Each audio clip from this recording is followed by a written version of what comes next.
Jean-Vincent Placé, secrétaire d'État à la réforme de l'État et à la simplification, était en déplacement ce 1er avril 2016 à La Rochelle pour venir à la rencontre d'acteurs publics et privés évoluant dans le domaine des nouvelles technologies. Après une visite à la cité administrative du Perret en pleine mutualisation de ses ressources informatiques, il a rencontré lors d'une table ronde organisée à l'Hôtel des Entreprises de La Rochelle de jeunes entrepreneurs développant des solutions dans les secteurs images et TIC.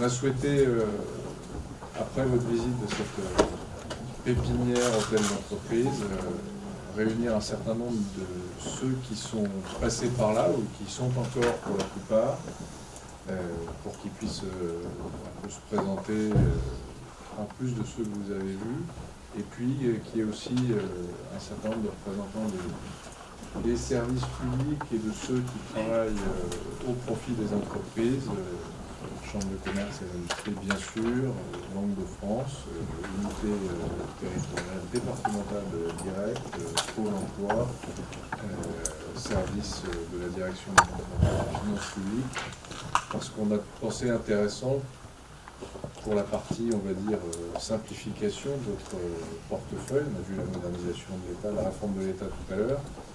Peut-être que ces dirigeants de jeunes entreprises, accompagnés dans leur parcours dans ce lieu, puissent aussi vous dire ce qu'ils attendent ou ce qu'ils ont pu constater en termes de simplification administrative, de relations numériques, mais pas seulement. À titre personnel, j'ai été quelques années l'assistant parlementaire du député maire de La Rochelle, Michel Trépeau. Pour celles et ceux qui sont rochelais de longue date, cela veut dire quelque chose. Et j'étais à ses côtés le 30 mars 1999 pour essayer des progrès à l'Assemblée nationale. Et j'ai fait un déplacement déjà en région et je tenais à en faire un rapidement. Et comme le 2 avril demain matin, eh bien, nous irons le préfet et puis le maire Jean-François, et puis Jean-François aussi avec une grande amitié avec Michel et Olivier également. Donc, voilà, il y a toujours dans la vie des gens des choses sentimentales, et pour le coup c'était un bon retour sur cette ville de La Rochelle que je connais pour le coup très bien, même si j'ai pu constater à quel point elle avait pu changer, et c'est tant mieux. Alors, un mot, parce que je crois qu'on est aussi en collectivité locale, on a ce devoir aussi d'efficacité, de rapidité. Alors tout d'abord, pour dire qu'on est aujourd'hui dans une période favorable, c'est-à-dire que j'ai le sentiment que tout le monde tire dans le même sens, que ce soit les chambres de commerce, chambres de métiers, branches professionnelles. Aujourd'hui, on a un sentiment que tout le monde a envie que la machine avance, que l'emploi se développe, quelles que soient les filières économiques, et qu'il y ait un climat favorable. Alors l'agglomération, elle s'est spécialisée sur un certain nombre d'actions, et notamment c'est la gestion immobilière. On est ici dans des locaux de l'agglomération, et on a une équipe qui est relativement efficace. Xavier Malardot est par là, son équipe, voilà. Donc je veux le dire, parce que sur tout ce qui est... voilà. Non, mais pour vous et pour toute l'équipe. On est assez efficace. Je vais vous donner un exemple. On a eu un incendie il y a un mois d'un bâtiment qui comportait 5 ou 6 entreprises. 15 jours après, on recevait des messages de remerciement pour les célérités à laquelle on avait pu tous les reloger dans du patrimoine agglomération ou dans du patrimoine privé. Donc là, il y a cette efficacité. Là où on peut progresser, mon sentiment, mais ça, la loi ne nous a pas aidé énormément, c'est sur l'aide aux entreprises. On a un territoire juste à côté de nous, la Vendée, qui est hyper punchy sur le domaine économique, et on voudrait pouvoir apporter des aides économiques identiques. Et là, vous savez, la loi nous demande de conventionner avec la région.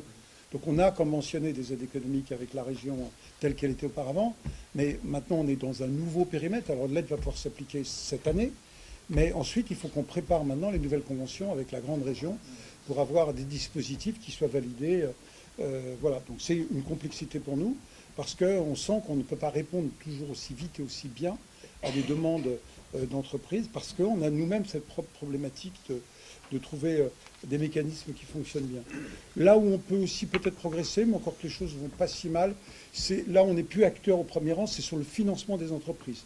On est souvent facilitateur, on n'est pas nous-mêmes prêteurs, sauf quelques cas rares, comme on l'a fait sur l'économie sociale et solidaire, où hier soir on a voté un fonds, parce que l'économie sociale et solidaire, alors ce n'est pas l'État, c'est l'Europe qui met un temps fou à payer, et donc l'économie sociale et solidaire se retrouvait quasiment en insolvabilité, enfin n'avait pas la liquidité nécessaire. Et donc hier soir, on a voté un fonds qu'on a fait avec la communauté d'agglomération et la Caisse des dépôts pour pouvoir faire les préfinancements de FSE. Et aujourd'hui, on a une marche forcée vers la dématérialisation, ce qui est une très bonne chose, mais ça laisse de côté quand même toute une frange d'entreprises qui est souvent ce sont souvent des entreprises, des artisans du territoire. Il y a des solutions. Il faut les accompagner dans l'évolution également. C'est-à-dire que c'est bien de simplifier en informatisant, en prenant des procédures ultramodernes, mais il faut que les mentalités puissent évoluer. Donc je pense qu'il ne faut pas l'oublier. Mais vous avez d'autant plus raison que ça ne concerne pas d'ailleurs que les entreprises. Moi, quand j'ai pris les fonctions, j'ai vu des gens très enthousiastes sur la question numérique, ce qui est mon cas également. Et j'ai dit, parce que vous voyez que je suis un petit peu pratico-pratique en réalité, j'ai dit, est-ce que nous avons assez d'ordinateurs? Voilà, et assez de connexions. Ce n'est pas le cas non plus. C'est-à-dire qu'on a un vrai problème au niveau de l'État déconcentré sur l'investissement informatique. Donc ça, c'est un sujet qui est très lourd dans le débat du numérique. Et le deuxième débat, mais on en parlait tout à l'heure, c'est la fibre optique. C'est-à-dire comment aujourd'hui faire en sorte que déjà tout La Rochelle, monsieur le maire, soit en fibre optique, même si ici, je crois que vous avez la chance de l'avoir depuis un an, et de faire en sorte que, justement, pour les inégalités territoriales, peut-être pas partout d'ailleurs, parce que c'est le débat du téléphone des années 70, et qu'au moins partout où il y aura des maisons de service au public, cet endroit-là soit dans le cadre d'une discussion d'ailleurs avec les opérateurs de l'aménagement du territoire, parce qu'aujourd'hui les opérateurs, dès qu'il s'agit d'installer la fibre à La Rochelle, ils se disent je vais trouver un client. On dit déjà Saint-Jean-d'Angély, il n'y a plus personne. Hein. Là, Orange, SFR, Bouygues, Free, on ne peut plus. Là, le téléphone, ça navigue. Quoi. Et donc ça, c'est un vrai enjeu. Puis il y a un enjeu de formation très très lourd. Hein. Par exemple, sur une maison de service au public que nous sommes en train de développer donc, avec les préfets et puis la Poste, l'idée, ce sera... Alors, le gars de la Poste, le président Valls, c'est un gars intelligent. Il voit qu'il a des bureaux de poste, il n'y a plus personne. Et il a des facteurs qui ne va pas virer et qui ne distribuent plus de courrier. Donc au moins là, c'est quelqu'un de rationnel. Il dit, puisque tout ça ne sert plus à rien, je vais participer avec l'État à la création de maisons de service au public où justement le facteur, on va lui faire une formation, il va se mettre justement derrière un bel ordinateur et il va faire plusieurs tâches. Jean-Vincent Placé, vous êtes sur 2 jours sur La Rochelle au titre de votre fonction de secrétaire d'État à la réforme administrative et à la simplification.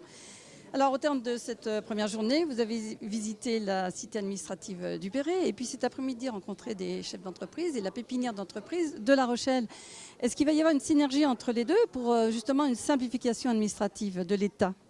Alors déjà, je suis très heureux d'être à La Rochelle parce que, vous le savez, je suis un Rochelais de cœur pour avoir travaillé plusieurs années avec le député maire de La Rochelle, Michel Crépeau, l'ancien ministre. Et c'est toujours pour moi un plaisir de revenir sur ces terres où j'ai passé tant de temps jeune assistant parlementaire.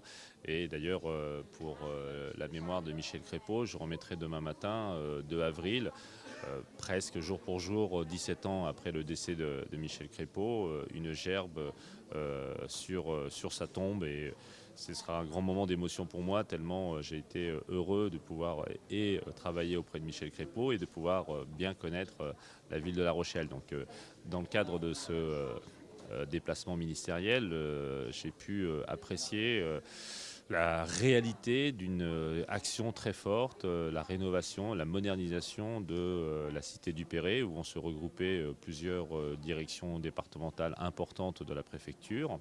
Et déjà, il y a 3 directions qui sont présentes aujourd'hui. Et on voit l'amélioration du service au public, la gestion des usagers, l'accueil, le fait aussi de se tourner vers la politique de développement numérique que nous souhaitons le gouvernement pour l'État, c'est-à-dire la dématérialisation, la numérisation, la simplification, l'accélération des procédures.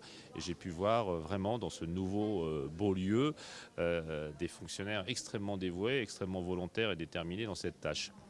Et sur le deuxième volet de mon déplacement, ici, dans les locaux de la communauté d'agglomération, avec mon ami Jean-François Fontaine, le maire de La Rochelle, le président de la CDA, avec Olivier Falorni, nous avons fait une réunion avec les responsables, bien sûr, de la préfecture, les responsables économiques, tant de l'URSSAF que de Pôle emploi, et aussi avec les jeunes chefs d'entreprise qui sont présents dans cette extraordinaire pépinière d'entreprise, cet hôtel d'entreprise, comme on dit, avec des jeunes qui se battent sur la question du numérique, dans des entreprises innovantes, modernes, stratégiques, ambitieuses.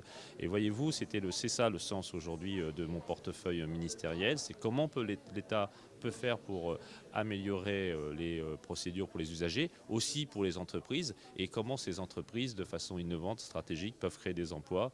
Et vraiment, j'ai été très content. Je pense qu'un déplacement comme ça, eh bien, ça donne du baume au cœur à un ministre comme moi qui, attaché à cette commune, voit la réalité de belles initiatives qui se développent.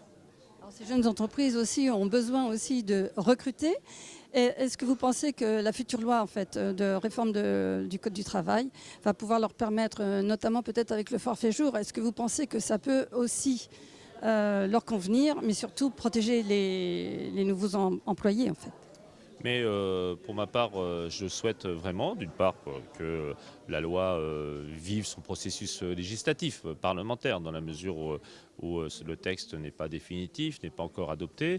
Et pour ma part, j'assume de le dire aussi, j'étais très à l'aise déjà avec la première mouture du texte, qui déjà a été amendé dans le cadre de négociations avec les partenaires sociaux. Bien sûr, en tant que membre du gouvernement, je soutiens l'équilibre qui a été trouvé par le président de la République, le Premier ministre et par ma collègue Myriam El Khomri.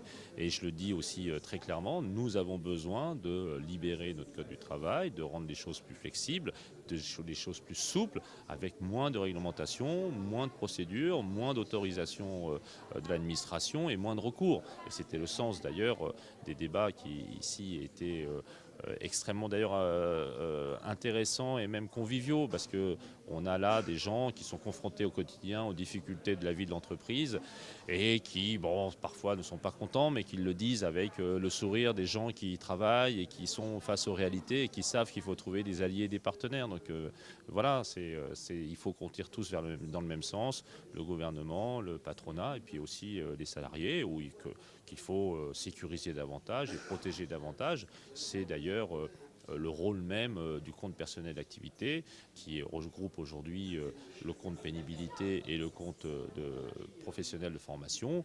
Et on doit arriver dans une société, j'assume le terme également, de flexi-sécurité, flexibilité pour nos entreprises, sécurité pour nos salariés. Un peu à la nordique? Oui, dans un monde qui doit être extrêmement pragmatique et réaliste.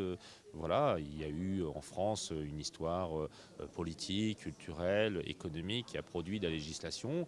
On voit aujourd'hui que confronté à la compétitivité nécessaire et à la concurrence internationale, la Chine, la Russie, l'Inde, le Brésil, l'Afrique du Sud et bien d'autres maintenant, eh bien nous, en France, on doit se mettre au diapason, on doit se mettre en modernité, on doit se mettre en vision stratégique. Donc notre administration doit faire ce travail-là, elle doit s'améliorer, se renforcer, se former, évoluer et on doit aider les entreprises parce que dans ce pays, seules les entreprises créent des emplois.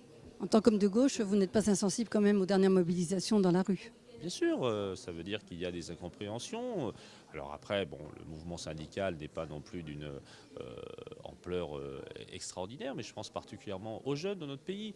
Et je dis aussi aux jeunes de notre pays que le droit du travail actuel protège beaucoup ceux qui ont du travail, mais ne permet pas beaucoup d'aider ceux qui n'en ont pas. Et notamment nos jeunes, il faut qu'ils sachent que dans une carrière de 40 ans, eh bien, ils vont évoluer, ils vont avoir du boulot parfois. Le boulot à vie est quasiment, vous savez, une rareté française aujourd'hui, qu'il faut peut-être maintenir notamment dans nos administrations, mais il faut que tout le monde comprenne que la vie économique moderne a totalement changé. Et il faut bien sûr donc protéger et sécuriser, mais il faut aussi prendre des risques, il faut innover, il faut apprendre, il faut se former tout au long de la vie. Voilà. Merci. Je vous remercie.